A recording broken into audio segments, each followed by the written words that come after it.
بسم اللہ الرحمن الرحیم۔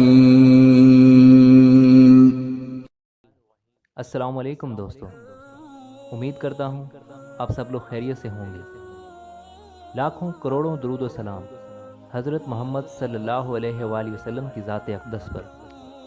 حضرت عائشہ رضی اللہ تعالی عنہا سے روایت ہے کہ آپ صلی اللہ علیہ وسلم ارشاد فرماتے تھے، صاحب ایمان بندہ اچھے اخلاق سے ان لوگوں کا درجہ حاصل کر لیتا ہے جو دن کو روزہ رکھتے ہوں اور رات کو نفلی نمازیں پڑھتے ہوں۔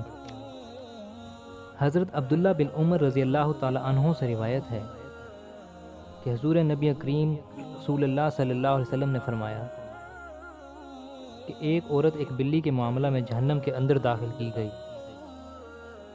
اس نے ایک بلی کو باندھ رکھا تھا، نہ اس کو کچھ کھلایا پلایا، نہ اس کو چھوڑا کہ وہ کیڑے مکوڑوں کو کھاتی، یہاں تک کہ وہ مر گئی۔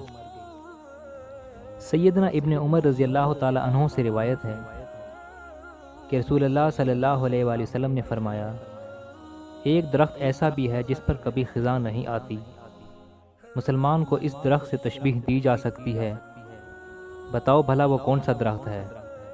یہ سن کر صحابہ کرام کے خیالات جنگل کے مختلف درختوں کی طرف گئے۔ حضرت عبداللہ بن عمر رضی اللہ تعالی عنہ کہتے ہیں، میرے دل میں آیا کہ وہ کھجور کا درخت ہو سکتا ہے، مگر میں مجلس میں کم عمر ہونے کی وجہ سے کچھ کہتے ہوئے شرما گیا۔ پھر صحابہ کرام نے عرض کیا، یا رسول اللہ صلی اللہ علیہ وآلہ وسلم، آپ ہی بتا دیں وہ کون سا درخت ہے؟ آپ صلی اللہ علیہ وسلم نے فرمایا، وہ کھجور کا درخت ہے۔